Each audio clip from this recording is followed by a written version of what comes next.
know and to listen about the history of physical education in Sweden? I believe you are prepared, so let's get started.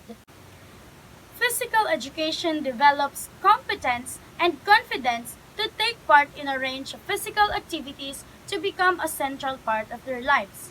Good day, everyone. My name is Mariben Magnonawa, and I am your teacher for today. Before we begin to our discussions, I'd like to show you several popular sports.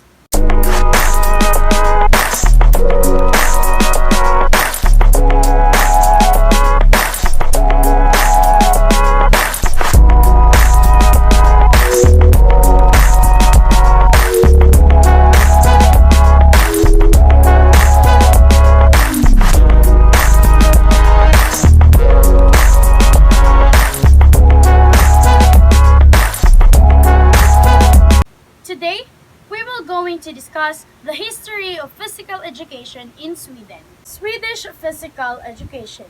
During the last century, the subject content in Swedish physical education has been influenced by different traditions. Ever since 1842, when PE became the compulsory subject in the elementary school, Lean gymnastics, with its focus on good postures, a strict self-discipline, and moral development, has dominated the content. From the turn of the century to the subject become more and more influenced by theology. And between 1950 to 1970, PE was almost entirely dominated by psychological discourse. Development of physical education in Sweden teach how to acquire ability to develop strength, speed, endurance, and coordination ability. Per Henrik Ling, a pioneer the teaching of physical education in Sweden. Ling is credited as the father of Swedish massage. So now, let's go back to the history of Per Henrik Ling. Ling was born in Soda, Småland in 1776. His parents were Lars Peter Ling, a minister, and Hedvig Maria Molin. On his maternal side, Ling was the great-great-grandson of the famous Swedish scientist Olof Rodvik, who discovered the human lymphatic system.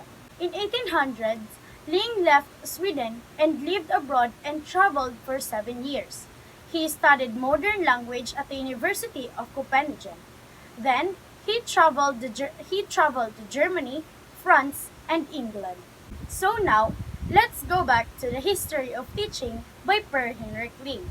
He read Johann Christoph Gutzmann's book, Gymnastic for the Youth, and participated in the gymnastic exercises of the originator of Danish gymnastics, Franz Nightingale. He returned to Sweden in 1804 in order to establish a gymnastic institute. He saw the potentials of adopting these techniques to promote better health in many situations and thus attend class in anatomy and theology, and went through the entire curriculum for the training of a medical doctor. After several attempts to interest the Swedish government, Ling last obtained government cooperation in 1813 and founded the Royal Central Gymnastic Institute for the training of gymnastic instructors was opened in Stockholm. With Ling appointed as principal, Ling invented physical education apparatus including the backs, horse, wall bars, and beams. After his training as a doctor, he elaborated a system of gymnastics divided into 4 branches. First is pedagogical, to develop inner potentialities of the body, well-balanced, and perfect personality for the body should held and controlled under will. Second is the medical, it's strengthening and toughening the body. Third is the military, the corrections of the body defects. And lastly, the aesthetic, the bodily expressions. Here is a short film clip with a summary of Per Henrik Ling's history.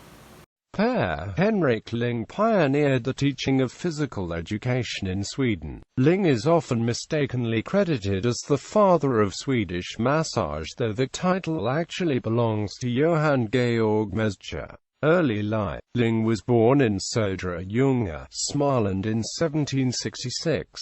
His parents were Lars Peter Ling, a minister, and Hedvig Maria Morlin. On his maternal side, Ling was the great-great-grandson of the famous Swedish scientist Olof Rudbeck, who discovered the human lymphatic system. His family tree extends back to the 16th century and includes clergymen and peasants. His great-grandfather apparently lived to 105 and had 17 sons and 2 daughters. After graduating from the Vaxholm Gymnasium in 1792, he studied theology at Lund University from 1793, completing his degree at Uppsala University in 1799.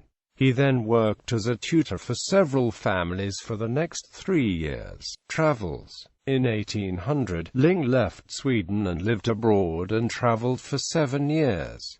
He studied modern languages at the University of Copenhagen. He then traveled to Germany, France, and England.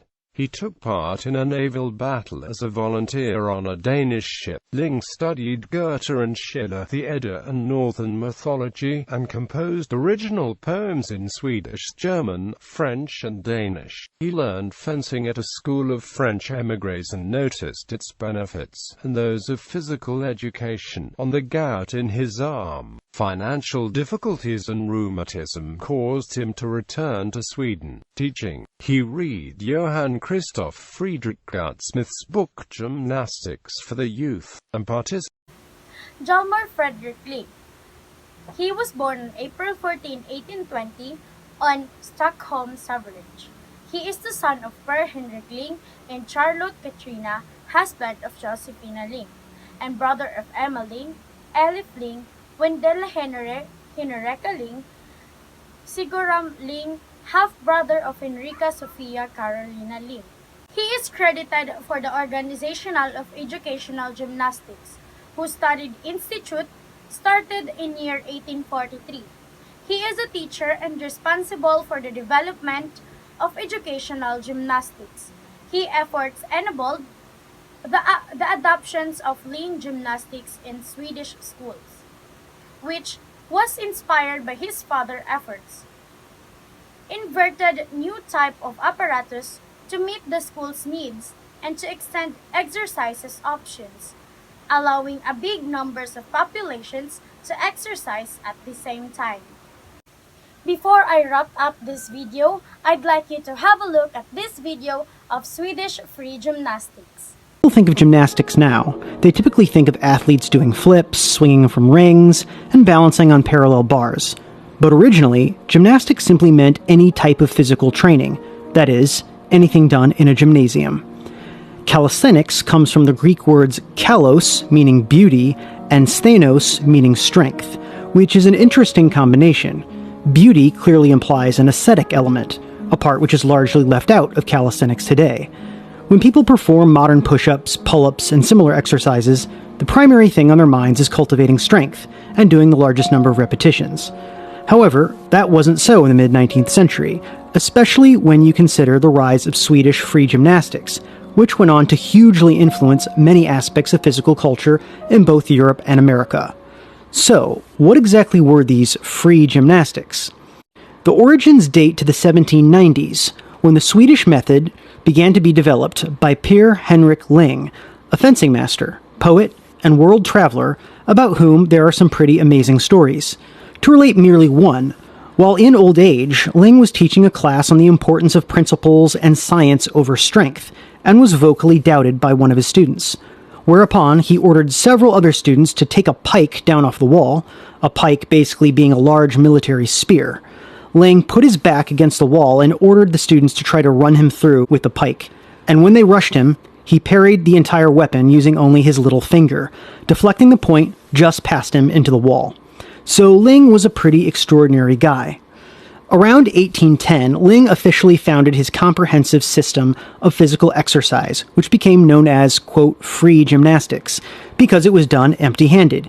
You could practice the exercises anytime and anywhere, with no equipment or apparatus, in your bedroom, out in a field, or on board a ship. That concludes our discussion for today. Thank you for watching and listening. Again, I am Teacher Mariben. Bye-bye!